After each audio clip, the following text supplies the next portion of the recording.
If you are a IIT JAM Biotechnology student, this video is very helpful for you. Are you still finding a video जिसमें आपको IIT JAM BT exam के बारे में पूरी strategy video मिल जाए, exam को कैसे apply करना है, किस पैटर्न में एंड क्या रिवीजन पैटर्न होना चाहिए। सेक्शंस होते हैं और उसमें क्या होता है, इसमें होता है सबसे पहले 3 सेक्शन ए जिसमें आपकी MCQs होते हैं, सेक्शन बी जिसमें MSQ होते हैं, सेक्शन सी जिसमें NET होता है।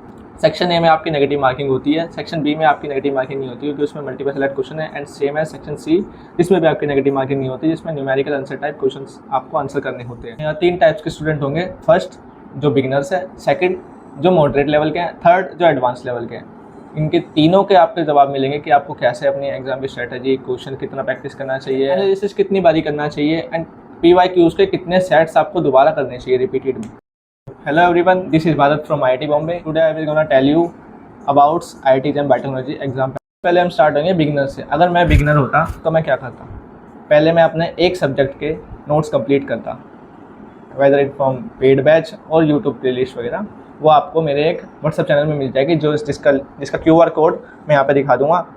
आप इसको फॉलो करो, इसमें आपको सारे नोट्स वगैरह मिल जाएंगे सब कुछ। जैसा कि हम जानते हैं नेक्स्ट IIT JAM 2027 को होने के लिए आपके पास ओनली 6.5 मंथ्स बचे हैं। इसके लिए आपके पास पूरा एक रोड मैप होना चाहिए कि आप कहीं गलत ना भटक जाएं, क्योंकि इस एग्ज़ाम को करने के लिए आपको सारा नहीं पढ़ना, आपको पढ़ना है जो इस एग्ज़ाम में पूछा जाता है। वो कैसे पता लगेगा आपको? PYQs देके। इसमें आपको तीन टाइम्स PYQ करने हैं, 2026 to 2015। ये मैंने रिवर्स में क्यों बोला? क्योंकि जैसे हम रिवर्स में जा रहे हैं ना, पहले एग्जाम्स काफ़ी मुश्किल आते थे। Difficulty level will increase from 2026 to 2015। तो इसी में आपको पहला सेट जब दोगे एग्ज़ाम मॉक का, तो इसमें आपके मार्क्स लगभग आएंगे 25 या 20 आ रहे हैं मार्क्स। तो स्टार्टिंग में सबके इतने आते हैं, मेरे भी इतने ही आए थे। एंड जब मैंने पूरा सेट कंप्लीट करा तो मुझे स्टार्टिंग से लास्ट तक में इम्प्रूवमेंट देखने को मिली। 5 मार्क्स करके भर रहे थे और एक टाइम ऐसा आया था कि मेरे उसमें 50 मार्क्स तक आ रहे हैं, 60 मार्क्स तक आ रहे हैं, जिसमें इतने मार्क्स में सिलेक्शन हो जाता है क्योंकि डिफ़िकल्टी लेवल के हिसाब से रैंक आता है। अगर आपने अभी तक भी अपने नोट्स स्टार्ट नहीं किए हैं बनाना, तो पहले किसी भी एक सब्जेक्ट, बायोकेमिस्ट्री उठा लो, मोल बायो, सेल बायो, एक सब्जेक्ट के नोट्स कंप्लीट कर लो। उसके बाद अपने मॉक देना चालू करना। और ये मॉक आपको कितने देने हैं? 2 मंथ में आपको ये सारे मॉक्स देने हैं, 2026 to 2015। एंड जब ये आपका सिंगल सेट हो जाएगा उसके बाद आप फर्दर प्रोसेस पे जाना। लेकिन इसके लिए एक मॉक दिया आपने, उसमें आपके मान लीजिए 30 मार्क्स आए, बाकी क्वेश्चंस क्यों गलत हुए वो उसका एनालिसिस पूरा अच्छे से करना है। एंड एनालिसिस करने के बाद, और एनालिसिस हैंड टू हैंड नहीं करना, लाइक मैंने आज मॉक दिया है तो मैं उसका एनालिसिस कल करूँगा, क्योंकि कुछ हो सकता है मैंने टेम्परेरी चीज़ें सोच के उसका आंसर कर दिया हो, लेकिन वो चीज़ मैं कल करूँगा तो ज़्यादा बेनिफिशियल होगी। सिर्फ 2015 तक का क्यों बोला? क्योंकि 2015 से पहले के जो IIT JAM एग्ज़ाम होता था उसमें एग्ज़ाम का पैटर्न बिल्कुल अलग था। उसमें कोई MSQ NET नहीं होते थे, सिंपल 1 to 100 क्वेश्चन होते थे, ईच 1/4 की नेगेटिव मार्किंग होती थी। जैसे अभी अगर स्टार्ट हो चुका है, अब अगस्त एंड सितंबर आप इसमें ये 12 मॉक्स देंगे। जब तक आप ये 12 मॉक्स देंगे, साथ के साथ अपने नोट्स भी बनाते रहना। नोट्स किस पैटर्न में बनाने हैं, क्या आप उठाना है? एक lengthy subject like molecular biology, एक short subject like immunology. Molecular biology, immunology साथ में उठाओ। इन दोनों के नोट्स साथ के साथ बनाते चलो, क्योंकि वो जल्दी खत्म हो जाएगा। एंड जैसे वो खत्म है फिर एक और शॉर्ट उठा लो लाइक इकोलॉजी। उसके लगभग 6-7 लेक्चर ही होते हैं, इसमें ये सारा कवर हो जाता है। एंड मैंने अब 2026 से 15 तक का एक सेट कंप्लीट कर लिया है मॉक देके सबके एनालिसिस के साथ। एंड मेरे ऑलमोस्ट हाफ नोट्स कंप्लीट हो चुके हैं हर सब्जेक्ट के। सिंगल राउंड होने के बाद आपको ट्राई करने हैं कुछ और मॉक देने के। जैसे कुछ प्लेटफॉर्म पे स्टार्टिंग के मॉक्स फ्री होते हैं, लाइक 1, 2, 3 ये मॉक्स फ्री होते हैं। नहीं तो आपको वैसे भी सर्च करोगे तो आपको काफ़ी सारे मॉक मिल जाएंगे, जो लोग अपने प्रमोशन के लिए एक मॉक टेस्ट के लिए देते हैं कि मॉक आप ट्राई कर लो। एंड अगर आपके पास अरिहंत की PYQ उसकी बुक है तो आप उसके लास्ट में 3 मॉक होते हैं, वो काफ़ी हार्ड होते हैं, तो उनको एक सेट करने के बाद एक मॉक दो, 2-3 मॉक दो, ऐसे करके फिर आप दूसरा सेट उठाना। जब आप ये सेकंड सेट उठाओगे 2026 से 15 तक का, आप ये चीज़ नोटिस करोगे कि आपको कुछ चीज़ें हैं जो एनालिसिस से ही लर्न हो गई। क्योंकि अगर आपने 2026 वाला अगर अगस्त में दिया है तो आप जब इसको रिपीट दे रहे होंगे तो शायद उस टाइम अक्टूबर लग चुका होगा।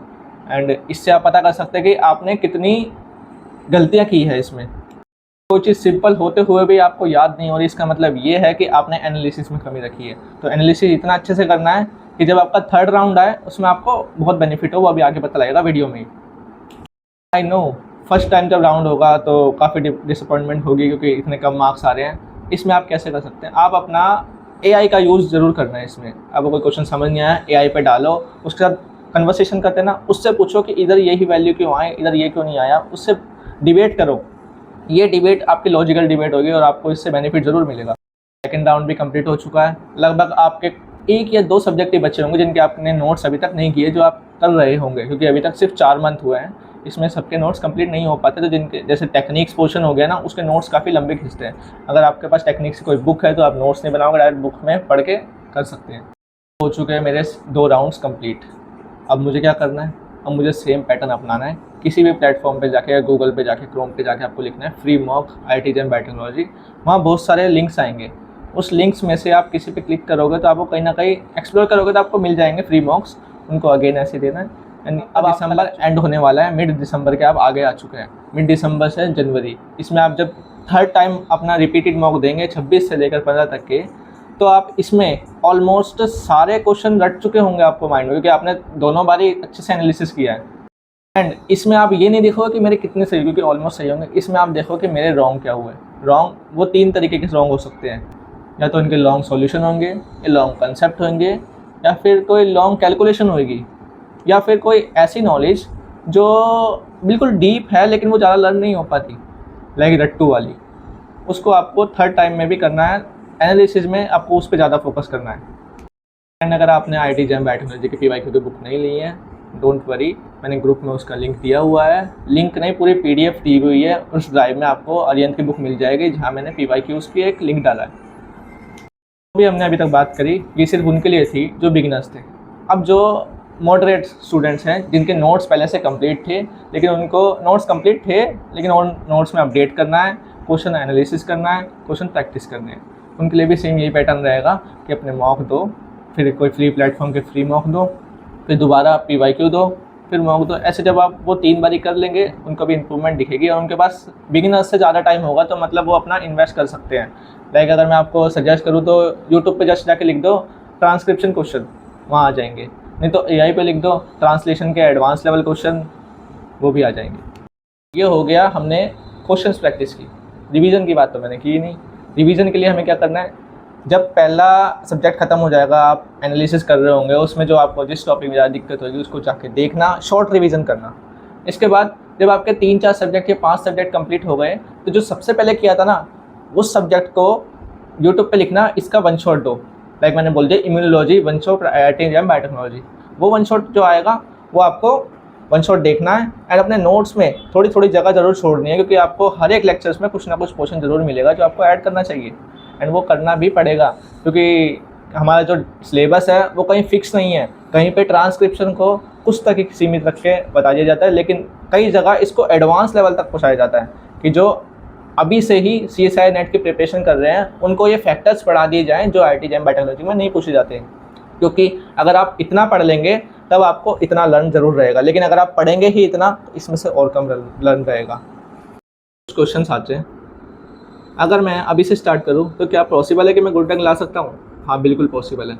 अभी आपके पास 6.5 मंथ है, मैंने खुद 3 मंथ में किया है, तो आपके लिए 6.5 मंथ डबल टाइम है। मैंने भी बिगिनर से शुरू किया था, अपने सेमिस्टर के एंड में 6 सेमिस्टर में मैंने अपने प्रिपरेशन स्टार्ट की थी, नवंबर से चालू करी थी। हाँ, ये लेट है क्योंकि मेरे पास थोड़े से नोट्स पहले के पढ़े थे, लाइक माइक्रो मोलिकुलर बायोलॉजी थे, एंड एडवांस लेवल के लिए मैंने थोड़ा टाइम लिया। नेक्स्ट क्वेश्चन आते हैं, क्या ये विदाउट PYQ पॉसिबल है? बिल्कुल पॉसिबल नहीं है, क्योंकि सिलेबस में आप देखोगे तो हमें सिर्फ एक टॉपिक लिखा होता है, लाइक इम्यूनिटी, लेकिन हमारे एग्ज़ाम में इस इम्यूनिटी पे कितने डीप लेवल के क्वेश्चन आते हैं वो हमें PYQs ही बताते हैं। क्योंकि आपको इसमें सारा नहीं पढ़ना, आपको पढ़ना वो है जो इसमें से पूछा जाता है, एंड उससे थोड़ा सा बियॉन्ड जाना है बस। नेक्स्ट क्वेश्चन आता है, क्या डीप स्टडी इम्पोर्टेंट है? हाँ, बिल्कुल इम्पोर्टेंट है। अगर आप अभी से लाइट स्टडी करेंगे तो आपको टॉपिक्स में लर्न होने में मुश्किल होगी, क्योंकि अगर आपने डिस्ट्रैक्ट होकर पढ़ाई की कि इधर फ़ोन चल रहा है, इधर कॉपी खुली है तो कर रहे हैं, ऐसा नहीं होगा। आपको चाहे 4 घंटे में से आप 3 घंटे ही पढ़ो, लेकिन उसको पूरा फोकस के साथ पढ़ो। नेक्स्ट क्वेश्चन आता है, अगर मैं बिगिनर हूँ तो मुझे सबसे पहले कौन से नोट्स कंप्लीट करने चाहिए, किस कॉम्बिनेशन को लेकर चलना चाहिए? जैसे मैंने बताया था कि एक lengthy subject and short subject. इसमें मेरे पास है मोलिकुलर बायोलॉजी, इम्यूनोलॉजी को आप साथ लेके चलो। इसमें आप जब तक मोलिकुलर बायोलॉजी के मिड तक पहुँचेंगे आपका इम्यूनो खत्म हो चुका होगा। एंड सेल बायोलॉजी, इकोलॉजी को लेके चलो। इसमें आप सेल बायोलॉजी जब मिड तक पहुँचोगे इकोलॉजी खत्म हो चुका होगा। फिर माइक्रोजेनेटिक्स ऑलमोस्ट इक्वल है, इनको लेके चलो। एंड बात आती है, नेक्स्ट क्वेश्चन ये आता है कि क्या PCM पोर्शन अभी से स्टार्ट करना चाहिए? पीसीएम पोर्शन अभी से स्टार्ट नहीं करना चाहिए। अगर आपको इंटरेस्ट है ना, क्योंकि अभी आपके पास 6.5 मंथ है, ये एंड का टाइम होता है जब हमें करना चाहिए। लेकिन अगर आपको इंटरेस्ट है तो अभी से आप कितना कर सकते हैं। आपने PYQs दिए, उसमें केमिस्ट्री का कुछ कंसेप्ट आया लाइक NMR आ गया, तो आपने सिर्फ NMR को देख लिया एंड उसके AI से बोलेगा क्वेश्चन लगा लिए 15-20, जस्ट आधा या 1 घंटा दिन का। एंड ऐसे ही अगर मैंने आज केमिस्ट्री को दिया है तो कल मैं थोड़ा इसको मैथ को दूंगा, उसके बाद फिजिक्स को भी मैं थोड़ा सा दूंगा टाइम। फिजिक्स को तो मैं कहूँगा कि बिल्कुल एंड में करो तो ही चलेगा। मैंने ऐसा क्यों कहा कि PCM को एंड में करना चाहिए, क्योंकि जब तक आप PCM स्टार्ट करोगे ना, आप ऑलमोस्ट आधी से ज़्यादा चीज़ें कर चुके होंगे in the form of analysis of PYQ, क्योंकि उसमें जब सॉल्यूशंस आपको मिलेंगे तो आप आधी चीज़ें वहीं से समझ चुके होंगे। आती है कि मैंने चैप्टर तो कर लिए, मॉल बायो कर ली, सेल बायो कर ली, इम्यूनो कर ली, पर मैं मॉल बायो को भूलता जा रहा हूँ। अब क्या करना है, मॉल बायो के रिवीजन कैसे करनी है वो आपको बता चुके हैं कि आपको उसका 1 शॉट लिखना है, यूट्यूब पे जाके देखना है, पहली बार में ये देखना है एंड जब दोबारा रिवाइज करोगे तब फिर देखना है। एंड थर्ड टाइम कब देखना है, जब आप एनालिसिस कर रहे हैं और आपको कुछ टॉपिक को नहीं पता, लाइक ट्रांसक्रिप्शन का ये फैक्टर जो है ये क्या काम करता है, PYQs में पूछा जा रहा है पर मुझे नहीं आ रहा, तो मैं जाऊँगा, कॉपी खोलूँगा, उस पोर्शन को लिखूँगा एंड एक मिस्टेक नोटबुक बनानी बहुत ज़रूरी है। लाइक एक सिंपल सा क्वेश्चन आया, NMR का आ गया, उसमें बोला कि आपको आंसर आया 3, आंसर एग्जैक्टली भी 3 था, मेरा भी 3 आया, लेकिन जो मैंने सोच के लिखा वो कंसेप्ट गलत था, क्योंकि आंसर सही आना, क्योंकि 2 का स्क्वायर भी 4 होता है एंड 2 × 2 भी 4 होता है, तो इधर स्क्वायर करना था या डबल से मल्टीप्लाई करना था, आंसर फिर भी सेम आएगा। तो आपको उधर पहले क्वेश्चन लिखना है, उसके ऑप्शन लिखने हैं, रेड पेन से लिखना है कि आपने किस क्या सोच के इसका 3rd मार्क किया, एंड ब्लू पेन से लिखना है कि आप एक्चुअल में इसका आंसर क्या है। नेक्स्ट आता है, क्या मुझे अभी से अपनी रैंक वगैरह के बारे में सोचना चाहिए कि मैं अगर OBC हूँ तो मुझे सिर्फ इतनी रैंक लेके आनी है, जनरल हूँ तो मुझे इतनी लेके आनी है। नहीं, अभी आपको रैंक का कुछ नहीं सोचना है, क्योंकि अब अगर आप रैंक का सोचोगे तो आपका माइंड ये सोच लेगा कि नहीं मुझे बस इतना ही पढ़ना है। आपको अपने आप को लिमिट नहीं करना है, उसको चलते रहना है। आपका मेन गोल ये होना चाहिए कि मुझे अपनी रैंक अंडर 50 लेके आनी है। इससे ऊपर जाएंगे तो डिपेंड करेगा कि आपकी कैटेगरी कौन सी है एंड आप कौन सी IITs में अप्लाई कर रहे हैं। जैसे इस साल 5 IITs थी, IIT बॉम्बे, रुड़की, दिल्ली, इंदौर एंड धनबाद। इसमें से IIT बॉम्बे की जो रैंक्स है, जिनकी हाईएस्ट रैंक होती है, ज़्यादातर वो स्टूडेंट यहीं आते हैं। कैसी लगी आपको वीडियो, कमेंट करना अपना फीडबैक एंड बताना आपको इससे कुछ मदद मिली या नहीं मिली। मैं भी बिल्कुल चाहता हूँ कि आप भी नेक्स्ट ईयर ये T-शर्ट में आप रहें एंड आप गेट पे मेन फोटो पे आएँ। ऑल द बेस्ट सभी को, थैंक्स फॉर वॉचिंग, बाय।